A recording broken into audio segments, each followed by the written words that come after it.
Awesome. Awesome. Well, welcome to Conversations with Katie. Today, we are going to take a look at the newest version of CoApp. And I've got a couple people here with me today that I just want to make sure to introduce quickly. Noah has joined us from, is it Genalytics? I always, okay, I never know if I'm saying that right. That's the development team that is rebuilding CoApp for us. Noah and his team are doing a great job. And Jess Buttimer is here. She's my CoApp business partner. And we're going to go through some slides with you today and show you the newest version of CoApp. But before we get to that point, I just want to take a second and kind of explain to you more of an umbrella view of what CoApp is and what we're hoping to do with the work related to technology. So CoApp was designed to be a fundraising tool. It was designed to help us as startup grocery co-ops raise funds and organize and keep track of all of that data. That it started as a spreadsheet and it has since grown into what is an app and a new version of an app. But I'm gonna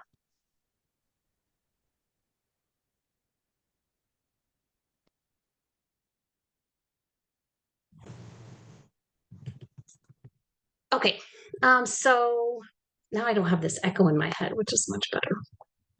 Um, but what we're hoping to do with CoApp and with some other things that we're working on is create some integrated and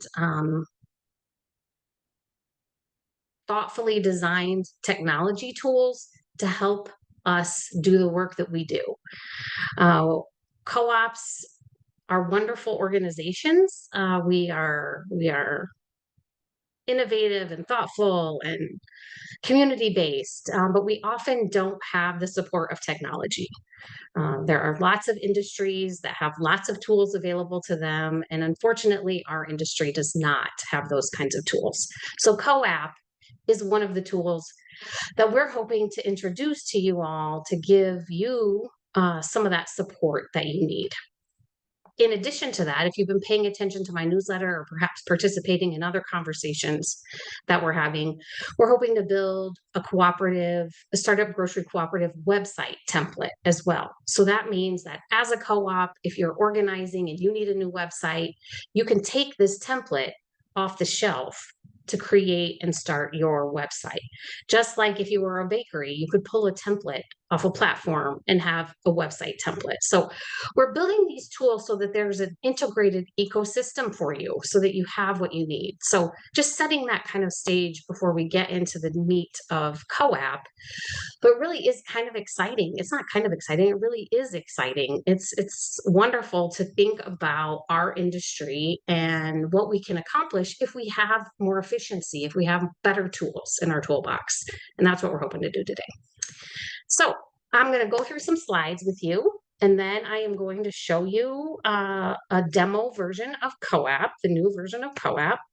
We're going to talk about some of the upgrades, the challenges, or the differences between the old version and the new version. And then, of course, we're always open to questions. So if something doesn't make sense, if you have a question, if you want to know something more, please speak up and let us know. You're also welcome to use the chat if that's helpful. And Jess, if you could keep an eye on the chat maybe and let me know if you see anything in there if I miss it. And we'll go from there. So any questions before we get started? Will we be able to access the recording of this session? Absolutely, Bonnie. I will send the recording out afterwards. Yep. I usually get notification tonight that it's available and I'll send it out in the morning. Other questions? Okay, let me get the slides up here and we'll get started.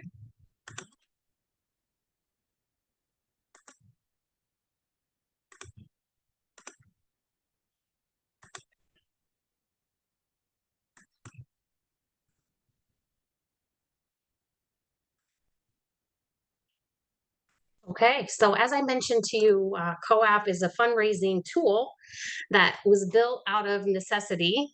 They say that necessity is the mother of invention. And back in 2016, I think it was when I was working on Green Top Grocery's first capital campaign, we were using a spreadsheet, shared spreadsheet, which shared platforms at the time were not what they are today. And that spreadsheet kept crashing and data got erased and put in the wrong field and pledges were missing. And every day, actually, for 14 days, I had to re-enter data from the previous day's work because it kept crashing, basically. And after 14 days of doing that, and you all know as cooperators, when you're taking money from your community, whether it's your ownership shares or your investment shares or your loans, that's a huge responsibility. And the fact that that data wasn't working the way we needed it to, that it wasn't as secure and specific as I had to have it, was so incredibly stressful to me. And I almost walked away from the job at the time. I almost was like, I can't do this. It's too much. This isn't going to work. And I knew that there had to be a better way. There had to be a better way to manage the data that we were accumulating and we were utilizing. And so fast forward a few years, we figured out how to use that spreadsheet. We reverted to a paper process for most of the campaign, where volunteers were physically writing documents, writing things down on paper, and then we would enter it later into a spreadsheet, which worked, temporarily. And we made some improvements to the spreadsheet. We added some protections to it, but you can't stop people from putting the wrong data in the wrong field, or accidentally doing something they didn't mean to do. And so over time, we made improvements to it. But when I started working with Prairie Food Co-op in Lombard, Illinois, I was partnering with Jess, who's on the call here today, my CoApp business partner. She took a look at that spreadsheet. She's got an extensive tech background, and she said, Katie, I think we can make this better. We can make this an app. And CoApp was born out of that. And so, as you all know, what we're doing in our work is often disjointed. We're using lots of different tools. We've probably got spreadsheets in Google or Excel, and we've got a MailChimp account or a constant contact account. And maybe we're using a project management system. Maybe we have file folders. We're just hodgepodging things together to make sure that we can do this work. But there's nothing designed for this work, nothing designed for us to do this kind of organizing for startup grocery co-ops.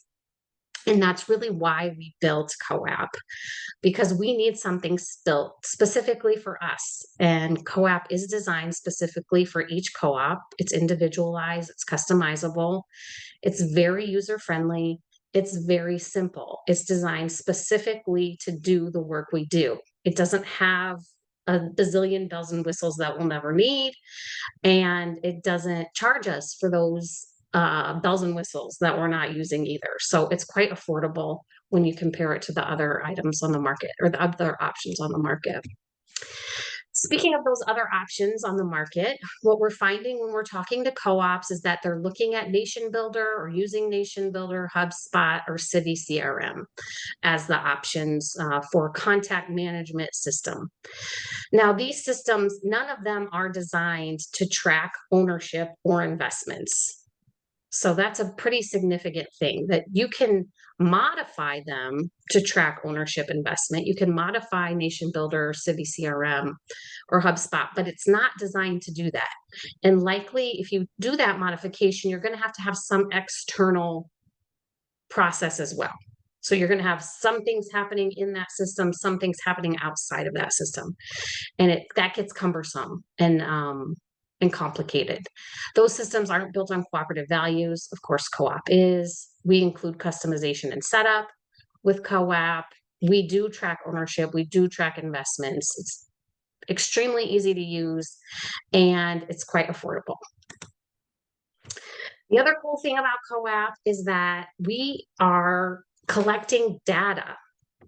So right now, co-ops who aren't using CoApp are all keeping track of their ownership data, of their investment data, of any kind of campaign related information in their own way, in their own systems. And it's very hard to compare SOLA food co-ops data with Cultivate community co-ops data because they're keeping them separately. They have different names for different columns, and one might be available in this format and another one's available in that format. And so it's very hard for us to analyze that data. When we're using CoApp, the data is all in the same format. So it's all consistent. And even though, Sola, you may be calling your members, and Paula may be calling hers owners, in CoApp, we know that's the same, and we can analyze that data. And so what we're doing is really identifying significant trends and insights while we're accumulating this data, which is cooperation among cooperatives in actions, principle 6 in action. So that's one of the really cool things that we love about CoApp, is that it allows us to improve what we're doing collectively. We can use the data that we're gaining collectively to improve our fundraising abilities.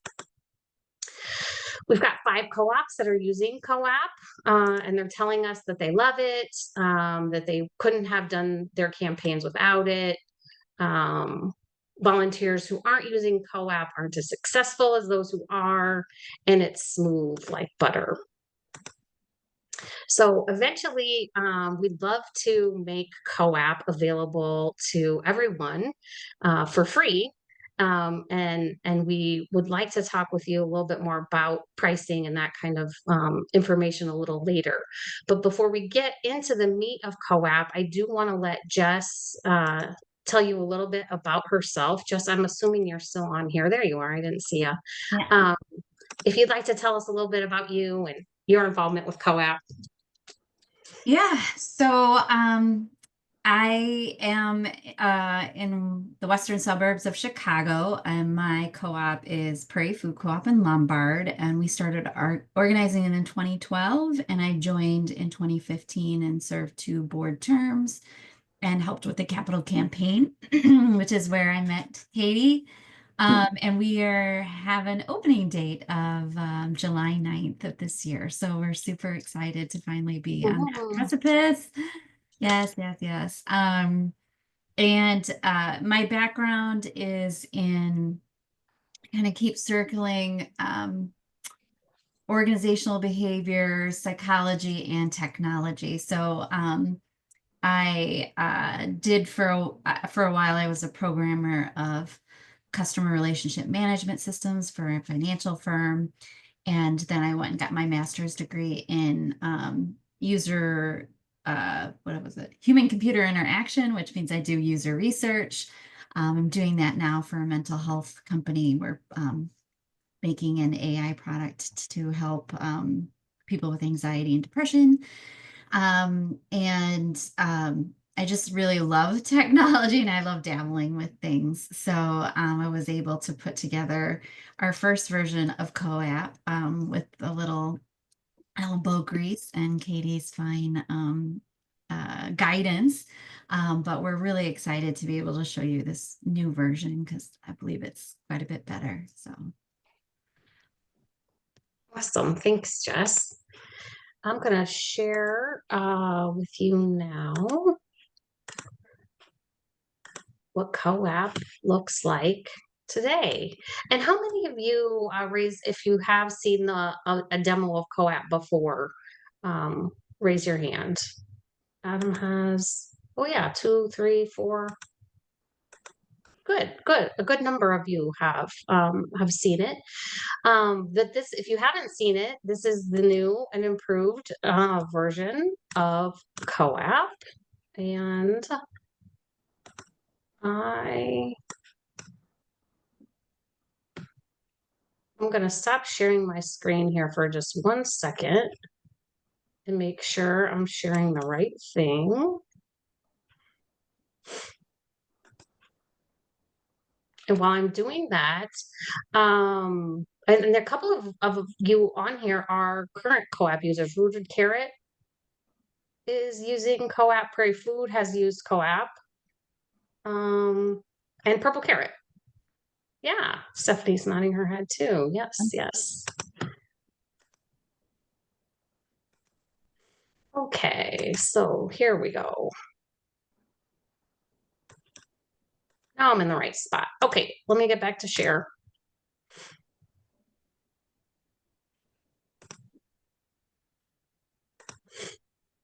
Okay, so what you're seeing here on the screen is CoApp 2.0. This, you are looking at a sample organization here, the Butte Food Co-op, and Chrissy from Butte needed a demo outside of this demo here. And so when we met with her, we created this version here. So I'm sharing this fictional co-op with you, but based on some real information. We've got Chrissy, who, if any of you know Chrissy at the Butte Co-op, we've got her in our system as the organizational owner. So each co-op will have a liaison between CoApp and the co-op, and that person is the organizational owner. So they're responsible for managing the co-op's interaction with CoApp and ensuring, you know, that everything runs smoothly. So we can see that we are in the system as Chrissy here. So she's the organizational owner. When you first open CoApp, you'll be taken to this home page. And I'm going to go through the left navigation real quick, and then we'll dive back into them each area individually. But the home screen is where your to-do lists are. If you had tasks to do, they'd show up here in the middle. There's also some CIC stats there and some contacts, and we'll talk about those a little bit more. Your dashboard is where you would go if you were Chrissy, if you were the organizational owner. You would go to see what's happening in the campaign, what activities are going on, where things are with the co-op. Contacts will list where all of your owners live. So all of the contacts in the system will be included in your contacts. The manage area of the system is where Chrissy is going to go in and say, okay, I want Paula to call this person, and I want Stephanie to call that person, and make those kinds of assignments. And then the organizational settings, that's where Chrissy can go in and customize what CoApp will do for your specific co-op. So we're going to start at the bottom of that list with the organizational settings and look at the customization features for CoApp. In the system, you will have, as the system owner, you would have the ability to invite users. And so you simply would click that button there, fill out the form, and an invitation would be sent to invite users into the system. It's quite straightforward and user-friendly. You can see we have 2 users in the system here. We've got Chrissy, and then we've got a test caller in the system as well. Under organizational detail, this is where you can customize what happens in CoApp for your organization. So you can see at the top, we've got basic information about the co-op, but then in the section here in the middle, we have user roles. So you can add a user role. And in this enhancement, this is an improvement in the new version of CoApp. You can create your own roles.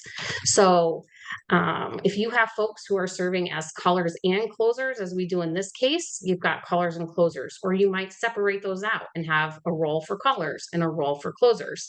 And when you do that, when you add a role, you can create the name and add your own role description. And then when you click these boxes here, you're deciding what that role has access to. So you're customizing the access within the app, so you can clearly identify who can do what, who can see what information in CoApp. And that's often a question we get asked about CoApp is how we manage, or how can we manage data access. So not everyone needs to see everything all of the time, and managing our owner privacy is very important to all of us. And that user role then allows you to customize that and decide what will work for you. So we've talked about the user roles, and then we've got these outcome types. We have lots of activities in CoApp that you can document, one of them being calling, emailing, texting, and there are outcomes of those calls. So when you call someone, you might have a conversation, or perhaps they don't answer the phone. You can customize what those outcomes are. If you need to add to them or change them, you can adjust those here. And you can turn on and off the features of your campaign that you'd like to include. So in a capital campaign, some of us are going to be offering loans and shares, some of us one or the other. We may be taking donations through a fiscal sponsor or directly to the co-op. That's the direct donations. You can turn on and off those features here, and you can customize your loan settings. So if you are going to be offering loans, we've got some standard options included in the system here, but you can edit and customize those as well as your loan terms. So you can make this very specific to your organization and to your co-op and your campaign. And as I mentioned before, this is a fundraising tool. And so we built CoApp to help us manage efforts related to fundraising, but as we're finding out, it does a lot more than that. And so we're adding more CRM functionality to it. But as you can see here, we basically built the highest level of service that we could initially, and now we're going to add back some features related to contact management and like volunteer management, that kind of thing. So let's go back through this, through our left navigation here, and spend a little more time on these other topics here. On the home screen, as I mentioned, that's where if Chrissy did have tasks, they would show up here. We can see in the CIC stats, CIC meaning Community Investment Campaign, you can see at the top of the list here, these are the campaigns in the system for the Butte Co-op, and we are looking at the CIC stats. So in this campaign, they've raised $100,000 of their $1 million goal. They're at 10%. It calculates the average contribution and tells us how many days are left in the campaign. This is a long campaign that ends in July of 2027. I do want to point out that the My Contacts by campaign status is an important feature of this page, because in CoApp we have a pipeline of activity, and what our purpose with this pipeline is to make sure that owners go from having no contact with us through a series of contacts that end hopefully with them making a contribution to the campaign, whether that being an investment or a donation. And so at all times, we want to know where our owners are in that pipeline. So they go from not contacted yet to no response yet. Once we've reached out to them and tried to get a hold of them, they're in that no response yet category. Once we do talk to them, they go into an interactions had, and then they make a pledge. And then there's a series of tasks that happen after they make a pledge, like sending thank you notes, collecting funds, that kind of thing. But that pipeline is really helpful, especially from a manager's perspective and from the individual caller's perspective, to understand where the folks that they are assigned are in that pipeline.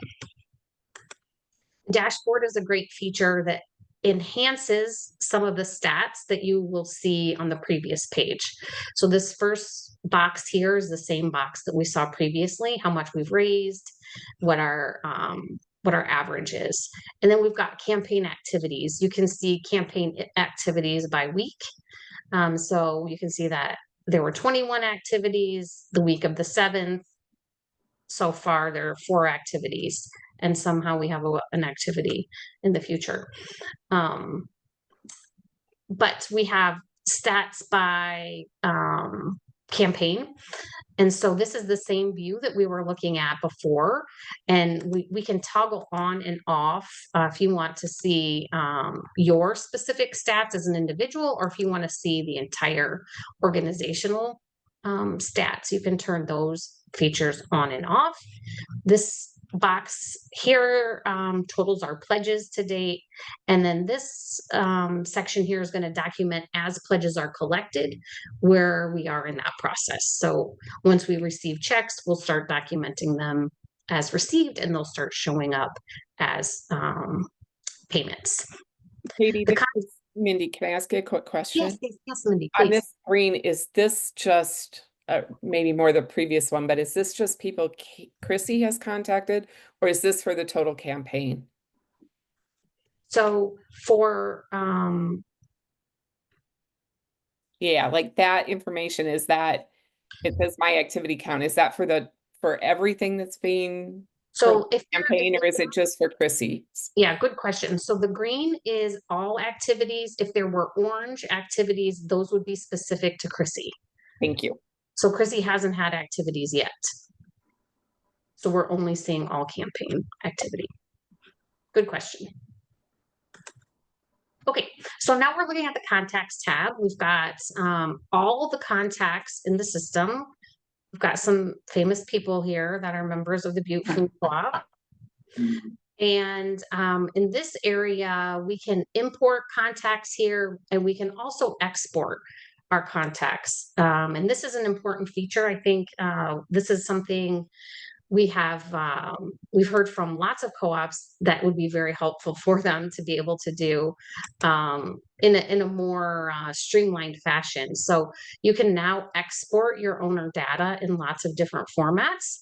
You can export all your owners if you need to send a mailing out and you're sending it through a print facility and you need to send them your Excel sheet of your owners' addresses. We can have that exported. If you're comparing marketing data for example, if you have Constant Contact or another email provider, you can export just your marketing. And Dodie has a question. Dodie, why don't you go ahead? On the contacts, I'm seeing that there's owners and there's a mailing list. And you might get into it a little bit, so I might be premature with my question. But on the owners, is there additional tags or fields to indicate whether they are a volunteer or different identifiers, so that if I want to just send out, say, like an email to just my team of volunteers, I can filter that and sort it? Yeah, good question. We don't have that feature right now, but that is the feature that we'll be adding in the relatively near future. So our plan was to get this is we're calling this CoApp 2.0. So basically replicating what CoApp is now on a better platform with more customization and more data analysis available. But soon after that, like immediately after that, we'll be working with NOAA to enhance the CRM functionality. One of those things being some kind of tagging system or grouping system. So even by employer, Jody, if we wanted to know everyone who worked at a large employer in town, we could hopefully pull that list. And so, yes, someday we will, not someday, this summer we will do that. We will have that soon.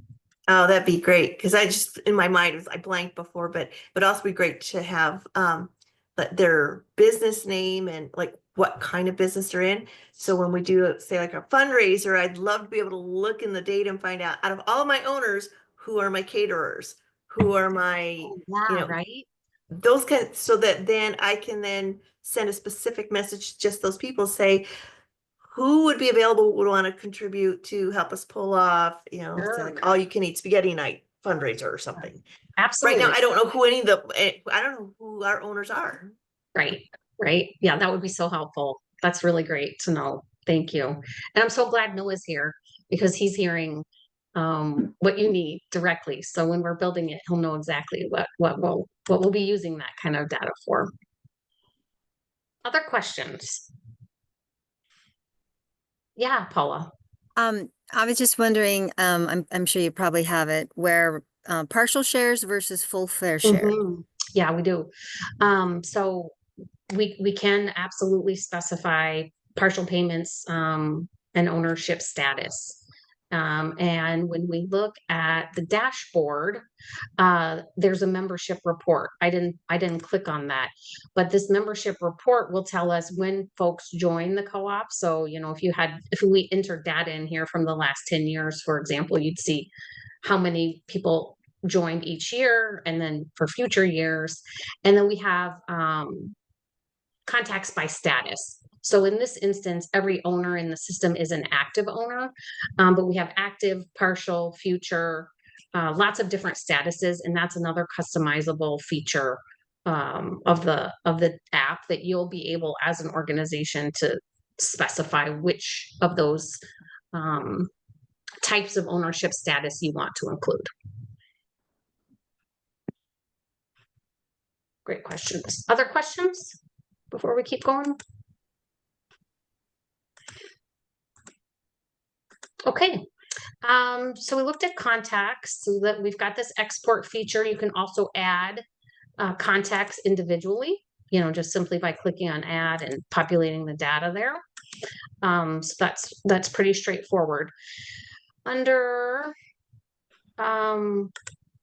campaigns, we've got the community investment campaign here to raise $1 million. That's what we saw on the screen. And you can add additional campaigns yourself just by clicking add campaign.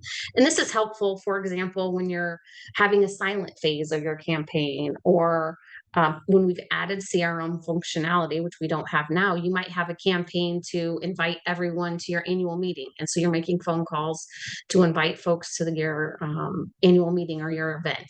And so you can add and customize those campaigns here. The user dashboard is an excellent feature for Chrissy as the co-op owner. She then will have access to how all volunteers are performing in the system. So right now you can see that we have test caller as the only active volunteer. That's the only person in the system. But Chrissy will be able to see how every volunteer is performing, and she can see their individual stats and their contacts and all of their activities by date. And so this is a useful tool for Chrissy when, you know, if we see someone who hasn't been active in the system in the last week or so, we might want to check in with them and say, hey, you know, you're supposed to be calling these people this week, and I don't see a lot of activity. Is there an issue? Do you need some more training? Is there something I can help you with? And having a conversation about that. So it's a good tool to use to keep in touch with volunteers and keep on top of what they're working on. In campaign contacts, this is where we assign folks to a certain campaign. So I am now looking at everyone in the system, all of the contacts in the system by all statuses. So I can see that all of the contacts in the system have been assigned a caller and a closer. But if I want to see everyone who's unassigned, like who doesn't have an assignment yet, who doesn't have a caller assigned, I can click unassigned and it will give me a list of those. Right now, they're all assigned, so no one's showing up on that list. But this is a great feature for the manager to use to make sure that assignments are being made, and making changes to those assignments can happen smoothly and easily. And then we've got the closing status. So if as Chrissy wanted to see, hey, what's our list of all of our pledges? I can easily come to this list and see that Jerry Seinfeld's made a pledge and Natalie Merchant's made a pledge, and know what the details of those pledges are. So I'm going to stop sharing, and then I'm going to log into the system as a caller. So we've been looking at the system as a manager, as an owner. And yeah, Jess, did you want to say something? Yeah, before you do that, Tom has a question in the chat about for the separate campaigns, is there a way they can be linked and or overlapped? For example, you might have a silent phase and a public phase, but there's still one overall campaign. How can you see the status of your silent campaign and also see the status of your overall campaign goal? And I would say that's a situation that we come up against here and there. I don't think we accommodate that yet, Noah, but that is something we're going to be working on and figuring out. It's a little bit complicated because it just depends on how you want to see it and all the ways you want to slice it. So we want to make sure we're putting the thing that makes the most sense to folks, the top of the mind, and as big as possible, but also to make it flexible so you can drill into those details. Yeah, right now with campaigns, they have a start and an end date. And so, if let's just say this was a current situation, we had a silent phase from May 1st to May 31st, pledges in the system, and those under those dates would be collectively categorized as silent phase and one total. And then we'd have the public phase of the campaign that would start on June 1st and end whatever that date might be. And then in the current CoApp, we add those two together. So you can see what your silent phase is versus your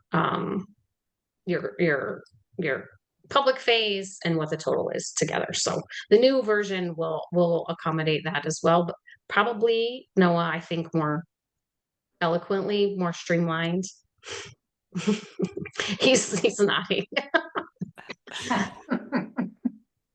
Yeah. And Yeah, I think there's lots of creative ways that we can accomplish that, and look forward to all of that. Awesome. Great. Other questions? I'm just going to drop off now, but thanks everyone.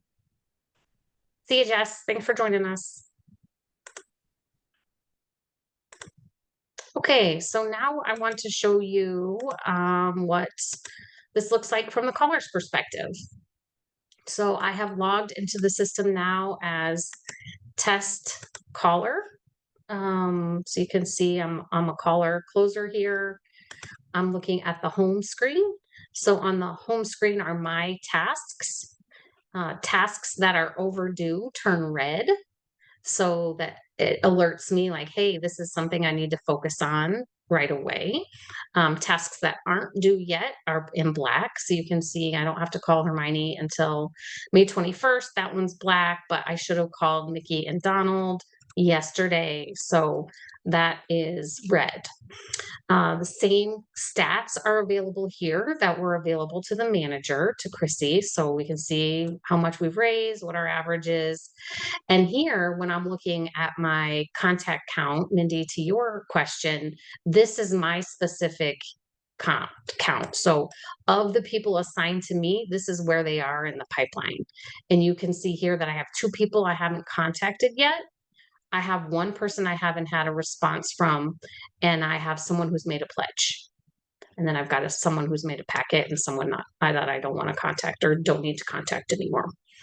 And so I want to walk through with you what it looks like when we're doing the work of reaching out to our owners. In CoApp, we have designed a process, and this process is built off of the data that we've accumulated over the past 4 years that we've been working on CoApp. And that process is to reach out to an owner 3 times. And when we say reach out to an owner, we use the term call. But what that means is that we want to contact the owner. I recommend a phone call. We have much more success when we have a conversation with someone. But in this day and age, texting and emailing are much more prevalent. So call is the task, but in reality, we're going to reach out to them 3 times. So CoApp is designed that after each time I call someone, it knows what the next task should be. So the first 3 times I reach out to them, it's going to prompt a new task. Hey, you need to call them again. You've called them once, now you need to call them twice. Now you need to call them the 3rd time. After the 3rd time, we send them an email. And we send them an email that says, hey, we've been trying to get a hold of you. I'm not going to try anymore. This is my last attempt. If you want to talk to us, get in touch. There's one 4th step, or I guess it's the 5th step, an additional step that we recommend, and that's to send a postcard to them, a physical mailed postcard with a handwritten note that says, hey, I've been trying to call you, I've been trying to email you, we haven't gotten a hold of you. And we do that as a best practice if by chance we have the wrong phone number or we have the wrong email. and that happens a lot. And so that gives us the opportunity to connect with them, hopefully via snail mail. So I'm gonna click on the task to call Hermione, because I have some completed tasks with her that I'm going to walk through with you. But when I open Hermione, I'm taking to the dashboard for her. And you can see this is her contact information at the top. We've got her email, her phone, and her address. And this cool feature, when you click on her address, it opens a map that shows you exactly where that is, which is kind of a cool feature if you were, wanting to get a little more context about the person that you're calling. You can see a little more detail about them. When you click on the email button here, this will connect to your default email system on your computer. So if you use Outlook, it'll open Outlook, populate Hermione's email address, and open an email for you. Same with your phone. If you're using CoApp on your phone, if you click that phone button there, it will connect to the phone system on your phone. The boxes below this include details about Hermione's ownership. So you can see when she joined the co-op, she's an active owner, but we don't have any additional notes. The middle section talks about the campaign that we're in. So we haven't had a response from her yet. We've reached out to her, but she has not responded. We think she can give us $1 million. We're hoping she's got high capacity. And then if we had additional information on her, we would include it here. And in fact, we know that she works at the Anaconda mining organization. But if we knew, that she had people in her household, or we knew the title at her job, we would have that included there. So when you scroll down, we can see the completed tasks that we have done for Hermione. So on the 7th, we assigned that contact to the test caller. On the 10th, the test caller called and left a message. On the 13th, they called again and left a message. And then the task pops up for us to call again. So today we're going to execute that. We're going to pretend like we called her, we left her a message. We can enter any note we want. That's an expanding field. You can put as much as you want in there. And I can mark that I did it today, and I'm going to save it as complete. When I save it as complete, the system's going to know what to do next. So when I save it as complete, we can see that there now is an open task to email her. So now I have 3 completed tasks. I've called her 3 times, and now there's an open task to email her on the 16th. So if I open that, let's pretend it's the 16th, and I'm sending her the final note. And I'm just going to mark it complete on the 16th. It knows that we're going to send the final postcard. So the system is designed to populate what we want it to do. And we're going to send that postcard, and we're going to come back to her later. So we know that she's no longer active in the system. She's not on my list of things to do, but now Donald Duck is. And so if I talk to Donald, we can go through that same process with Donald, but with Donald, we might have a good conversation, and he is really excited and he wants to make a pledge. And he tells us, I'd like to contribute $25,000. I think you're doing really great work. And so when I mark that I have a conversation with Donald, the system knows something's different here because I had a conversation, and it's going to remind me, hey, Katie, you want to confirm your conversation with Donald with an email. And so it's going to tell you the next thing you do is to send an email. So we're going to pretend that we send him that email. But more importantly, what we're going to do is document the pledge that he just made. So when I open this pledge form, I can choose the type of pledge that I want to add, loans or shares or donations or a direct donation. And Susan, I see a questioning look on your face. Do you have a question? What's the difference between the direct donation and a donation? That's a great question. A co-op typically has a relationship with a fiscal sponsor that can take tax deductible donations. So donations made through the fiscal sponsor are donations in the system. And when they're made directly to the co-op, we call those a direct donation. Both are totally fine when you have that relationship, and you can customize that in your organizational settings that we saw previously. So Donald's going to make a $50,000, I said $25,000, I think, donation. And when we have a pledge in the system, we can keep track of a few other things. So if Donald tells us that he's okay with us sharing his name publicly, we can mark that as yes or no. And if he wants us to say Mr. and Mrs. Duck as the recognition name, we can add that here. The testimonial is an opportunity for the person having the conversation with Donald to document, hey, Donald is really articulate. He's really supportive. He had a lot of great things to say about the co-op, and he might be willing to, speak publicly on our behalf. He might give us a testimonial. And so when we mark that, yes, that triggers within the system some marketing information that we can look at to say, hey, okay, we can tell our marketing team, give Donald a call, see if he'll send us a picture and write a paragraph about why he's supporting the campaign. And then there's documentation area here to indicate when we get his check and how much it is and where it's deposited. So when we add that pledge here in the system, we now see that Donald has made a pledge. And when we look at the home screen, we've now raised $125,000 of our $1 million goal. Okay, so I'm going to stop sharing and spend a couple of minutes talking with you about the differences between the old CoApp and the new CoApp. The primary difference in this version of the system allows us to aggregate all of this data in one place. So previously, when we were building CoApp, when Jess was building CoApp, we were building a new instance of the tool every time a co-op wanted it. So there were, we have 5 different co-apps out there, one for each of the clients who are using it. So we had to pull data from that one and this one and this one and this one, and then look at it collectively before we can analyze any of it. This new system houses all of that together. So collectively as an organization, we can pull insights and pull trends, identify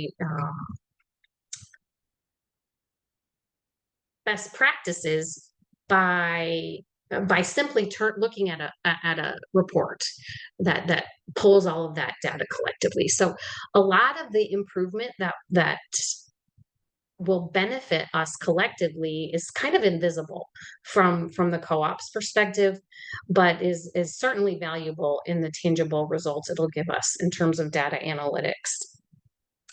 What the new version also does is turns customization over to you as the users of CoApp. So right now, Jess manually customizes it when SOLA tells us to use the word member and Long Beach tells us to use the word owner. We do that ourselves and manage that. But now you can turn those things on or off and name them what you want to name them. And that really provides a lot more flexibility on your part, and it reduces the labor to create the tool on our end. So this new tool is much more affordable than previously. And we also, as we talked about, Dodie, as you mentioned, this new version of the tool sets the stage for this enhanced CRM functionality. So the newest version of CoApp, this CoApp 2.0, we're planning that it will be completed by mid-June, late June at the latest. And we'll begin planning for the CRM enhancements probably right away. As soon as we're done testing the current version, or as soon as we're done testing 2.0, we'll start planning for the enhancements to 2.0 to add that functionality, additional CRM functionality. And that the data analytics side of things, as I mentioned, that it puts all of that data under one roof, so to speak, so we don't have to pull it from lots of different houses. It'll be all under one roof. But what that means is that we'll have more data available more readily. Right now, the last insight report we did was in 2022, which I don't know how that happened so fast, that now we're in 2025. But now we'll be able to pull this data like on a regular basis. So we won't have to wait years for an insight report. We can get that report, almost at the touch of a button. And so that really is quite helpful for us when we're making decisions about what our campaign should include and what we should prioritize in the work that we're doing. Okay, so I will talk with you a bit about pricing. I'm gonna get the right screen up again here. And let's go to, let's see here. Here we go.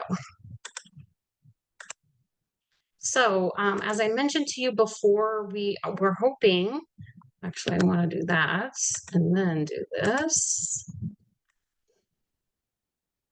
It's always been our intention to make CoApp available free if we could, to some extent.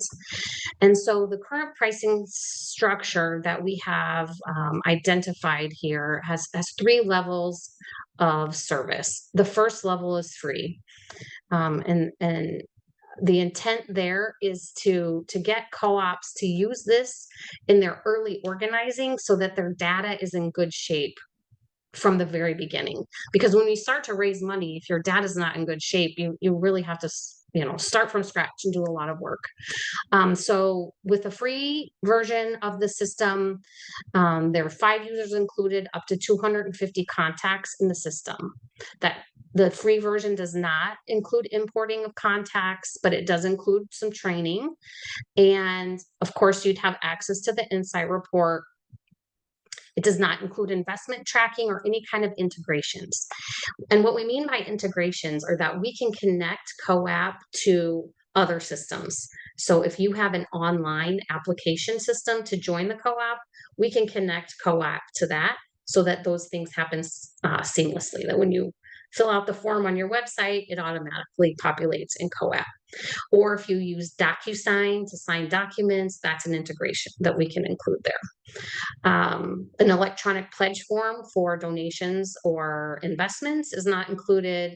And as I said, that is the free version of the system. The cooperative version of the system, the middle option, is up to 20 users, unlimited contacts, does not include import of contacts, doesn't include a little bit more training, the insight report, but does not include investment tracking, integrations, or the pledge form. And that is $200 per month. And then the cooperative plus option, that's for co-ops who are actively raising money, who are in an active campaign, have lots of users. So it includes 30 users, unlimited contacts. We can help you with your import. That's included, 3 hours of training, and all of the integrations, investment tracking, all of that's included. And then if there are additional users required, they would be $12 per user. As I've mentioned, we built the most robust version of the tool first. So we built the Cooperative Plus tool first because we had to solve the problem of managing this fundraising data. We're in the process of building out this version of the tool. So the Cooperative Plus version will be available late June, mid to late June, and we'll start integrating the CRM versions or the CRM enhancements to the system later this summer.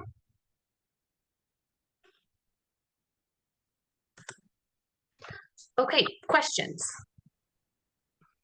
If someone needs additional training time, is there a price associated with the per hour training? Yeah, absolutely. Yeah, and we could talk about that. For sure, we can make arrangements for that, Dodie. No problem. And also, if there are things you need or want, like if you if you want the free version of CoApp, but you can't get the data in the system, we can talk about how much it would cost for us to do that for you. We'll make this work regardless. We want co-ops to use this. We want to be able to evaluate this data so that we can collectively get better at this for sure. Other questions?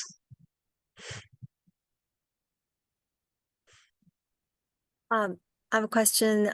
So do co-ops that are up and running, do they continue to use this? Or is this simply for startups and once you have a store, you go to something different? That's a great question, Paula. So we've had conversations with two of the prominent point of sale system providers so that we can take the data out of CoApp and seamlessly link it into your point of sale system. So that's right, like option A, would be to make sure that we can seamlessly transition to your point of sale system.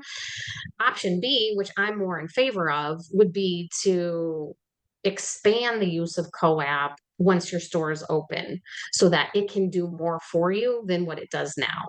And that could be, managing, Noah has been working on a system to help manage purchasing, so when you're buying and, you've got lots of vendors and you're dealing with invoices from all of those things. So it's possible that there could be integration beyond what you're seeing here once the store is open. Yes, Bonnie. Is this tool, it's mainly for raising money from your members or your owners, right? Not from other sources. Like, can I put in, Senator Kamlager Dove gave $5 million. Yeah, I would absolutely. like to put that in. But Yes, let's manifest that for sure. But yes, you can. It does not have to be owners in the system. Okay. Any kind of contact. Yeah, Okay. it could be organizations even, and that is CRM functionality that we don't have built yet. If you wanted to indicate someone as an organization rather than a person, but we'll build that in for sure. Okay. Looks like Noah's signing off. Thanks, Noah. Hey, Noah. Okay, other questions?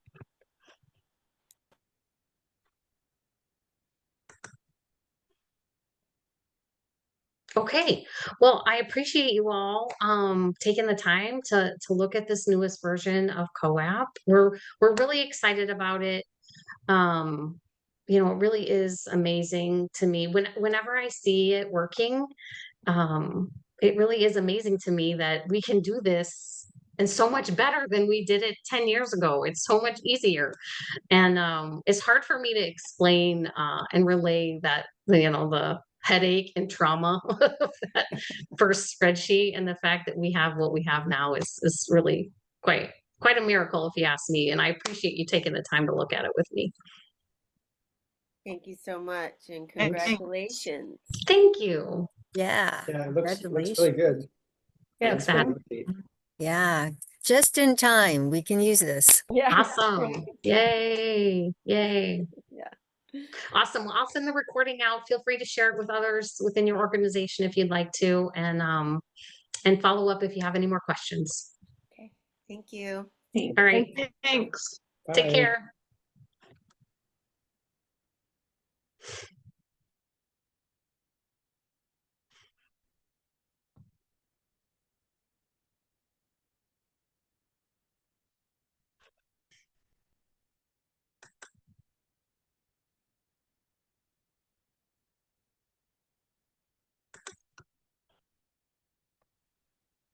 Hey, Hi, Stephanie.